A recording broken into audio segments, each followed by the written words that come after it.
on, guys, and today we'll be talking about what are the upcoming offseason priorities for the New Orleans Pelicans. First off, we got to talk about Zion Williamson has admitted that if he's offered the max contract, he couldn't sign it fast enough. So their first major priority before we start this video is that they have to offer that contract to Zion Williamson. Get his name across the dotted line. That's the first priority. Tell me down below, what do you think the Pelicans should do this season and how? Let's get right into it. Let's talk about it. The Pelicans 2021 to 2022 season obviously didn't go as smoothly as planned, but it was exceeded expectations, okay? After failing to qualify for last year's play-in tournament, and, Zion Williamson was reported to be unhappy in New Orleans, and, the pressure on the organization escalated, okay? And then, the young roster and the undisclosed foot injury that occurred to Zion led to a 3-16 start. But then they struck gold. Herb Jones, probably the biggest steal of the draft. Then Jose Alvarado and Trey Murphy III all played like basically lottery picks, helping this team become a great success. And then the incredible trades for, Larry Nance, CJ McCollum made the difference, And the thing is that CJ McCollum worked out for the price because he's the ball dominant scorer they needed, and they had a competitive squad that Willie Green was able to unlock. It was just fantastic to watch, okay? And this New Orleans upcoming offseason could be a quiet one, considering that they already have a roster full, and it may just be continuity.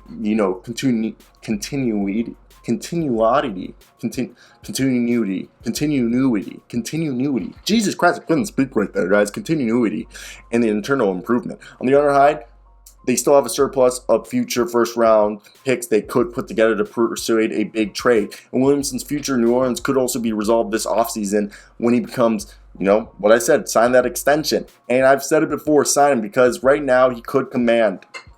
Zion Williamson, the former first overall pick, is eligible to sign a rookie scale contract, even though he's only appeared out of 85 games out of a possible 226. He's a borderline all-NBA player who just can't be stopped, and he could command a 5-year maximum contract that is $185 million, almost 186, till 2026. But if they put provisions in the contract, that could actually be a $222.9 million over 5 years if he earns all-NBA honors next season.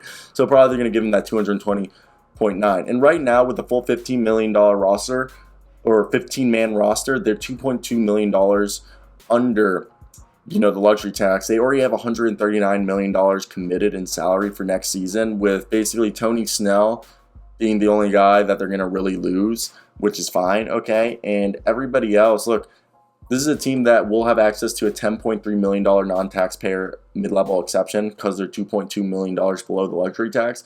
And the Pelicans have one of the best draft picks-based trade package set to trade for, the next available all-star, who, will be Damian Lillard. And they have all their own first-round picks and the Lakers picks and a Bucks pick, so they could use that.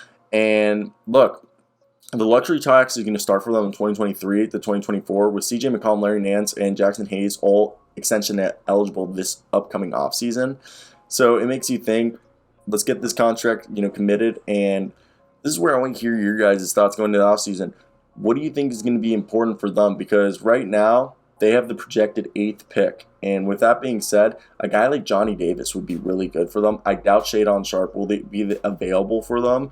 But I could see, because they're going to lose, I think another guard would help them too. Like Johnny Davis or, Ty Washington would be a great fit for them, in my opinion. I have them going with also, I think it was like Benedict Mathurin or somebody in my mock draft, who I thought could be a good fit. But that's basically everything I have for today on the upcoming offseason for the New Orleans Pelicans. With Gary Clark, Nanji Marshall, Willie Hernangomez, all, probably being depth guys. Kira Lewis is going to come back, so you could argue him, Devontae Graham, Jose Alvarado will be the guard rotation with CJ McCollum. But we also know Kira Lewis didn't look great. Garrett Temple could be moved. He's still owed money, and they didn't really play him this year. So I would move his contract. So Garrett Temple, maybe they package Kira Lewis for a picks and Willie Hernangomez. I know Hernangomez had his moments, but you could probably pay someone cheaper. There's small moves you can do just to improve the roster on the surface level. But besides that, guys, I want to hear your thoughts down below. That's basically everything for me today. And I think it's interesting. Also, Garrett Temple's contract is no money guaranteed in 2023 to 2024. All right, I did not know Garrett Temple's contract ran that long. Being said, I think this Pelicans offseason, even though there's not much to do besides continuity. God, someone teach me how to speak English. I think it'll still be a big one. So I want to hear your thoughts down below, guys. What do you guys think of this? Are you guys on the same page as me, or is this just me thinking out loud here? But that's basically it for me, guys. I hope you guys do have a great day. Because I know I will. Until next time.